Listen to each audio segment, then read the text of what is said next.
Okay, I think this is my favorite part of GIMP or of any photo editing software, and it has to do with cloning. I just find it's really, really cool to do. Now, I'm duplicating my layer. Disregard the stuff in the background. And this is a cathedral in St. Lucia. So, hello, St. Lucia students.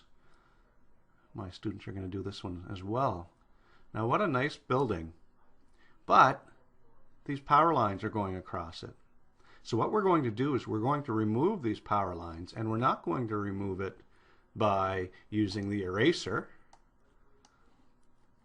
Whoops, I'm on the wrong layer, but by removing the erase, that doesn't look right. So I better undo that real quick. And I'm not going to start looking for colors and painting it. So what I'm going to do is I'm going to use some cloning tools. There are a couple that I use to fix an image like this. And I'm going to zoom in some more. Just sometimes it's good to zoom in and see what's going on. Now, don't worry if you don't get it right the first time. With practice, you're going to get pretty proficient at using the cloning tools. And as a matter of fact, sometimes if you were to do it really, really precisely so that nobody would ever notice, you'd be zoomed in here to, 800% trying to do it very, very, by matching these pixels up. But we're going to do it in a way that will make this practical for you. And it is what it is. You'll see at the end that it's going to look better.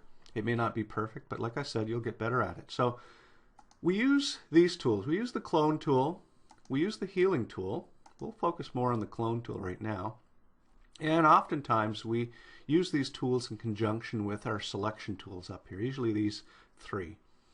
Now, I'm just going to be happy by using the clone tool here. And you'll notice that my opacity is 100%. So whatever I do, it's doing it right away. You'll see in a second here.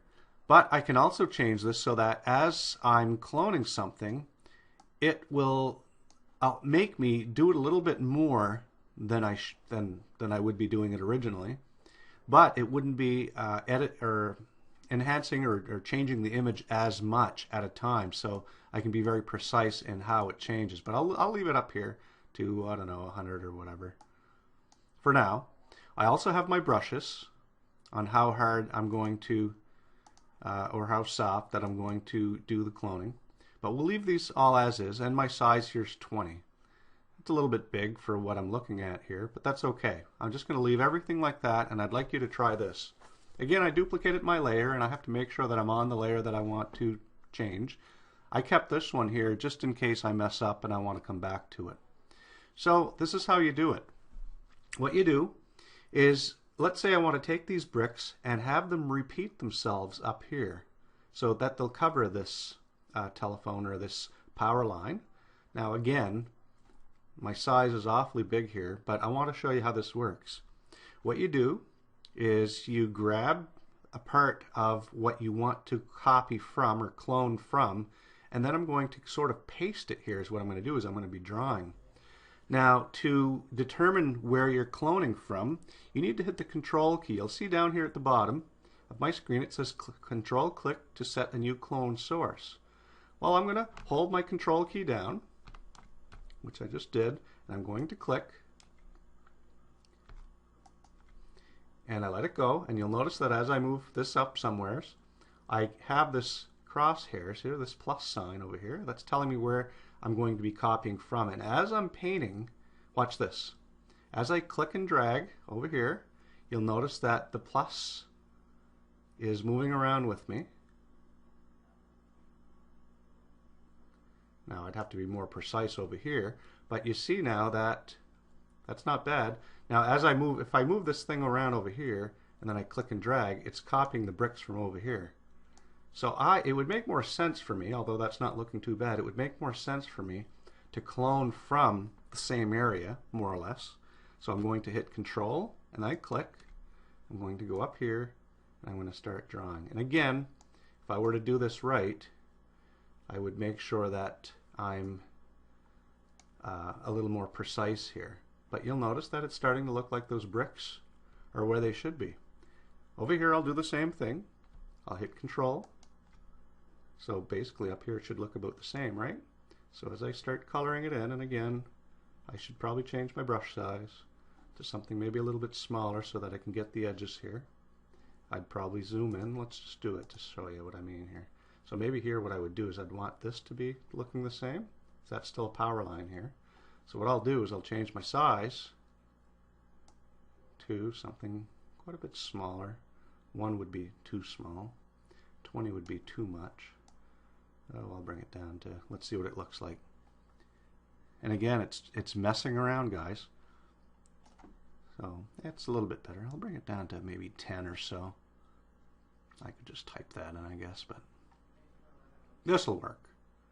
All right, that should be about good. So I'm going to Control click here, move it up here, and as I'm painting, notice it's not going to make much of a difference down here because it's the same thing. Now if you were to look closely, you'd see that it doesn't quite look right, but that's not too bad. I'm going to do the same thing here. Let's see. Control click, and I'm going to move it around some, but I'm losing sort of the edge of this frame.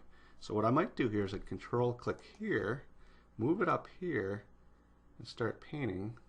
Not terrible, but I'd have to fix this part over here. But it takes some time to do this. But as I bring it out again, you'll notice that if I were to look at this image, I'll just Control click somewhere else, but you'll see that really it's hard to tell that these bricks actually don't exist, that the power line is gone. And if I did the rest over here,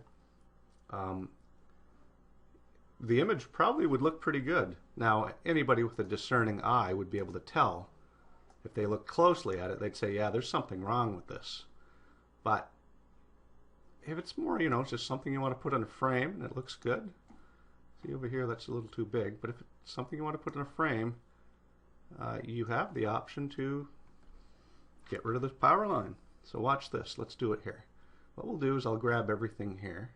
It should be blue sky down here, so that's what I want.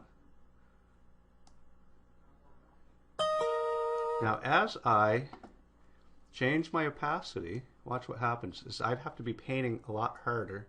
So as I do it, the more I do it, the more it gets rid of that line. Sometimes you want to do something like this. Let's say you're trying to take acne or pimples off a person's face. You don't want to do it so that it's very, very hard. You want to do it so that you do it progressively. Now see what happened here? I started getting into the white up here, and it started painting white over here, although it's not looking too terrible. So that's how opacity would work. The aspect ratio and the angle we shouldn't have to change anytime soon. And again, this would be too big here to clone. I'm taking my time with this, so go ahead and sort of advance the video, or whoops, advance the video if you want. This would be harder to do. I'd have to be really zoomed in with a small brush and trying to get this right on here. But you can try that. I'm going to make this brush quite a bit smaller. Yeah, it should be good. Not bad. It's a little bit too big, I think, but I'll go with these bricks down here, and I'll start painting up here. And as I move it around, I didn't let go of my mouse key. It painted the bricks. As soon as I let go of my mouse key and I start clicking over here, it's starting to put these bricks over here. So that's not what I want to do. Get rid of that. So do you think you can do this? What should we do here? Should we take the bottom or should we take the top? Let's see what happens when I take the top. Click, drag.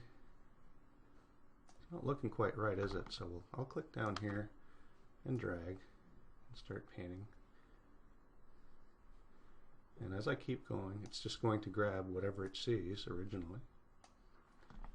So I might do this. I'd have to do a little more work here to make it look right. So I can see that it doesn't look quite right. I've got almost like a beige and then a gray up here. Whoops. And so go ahead and play with this thing.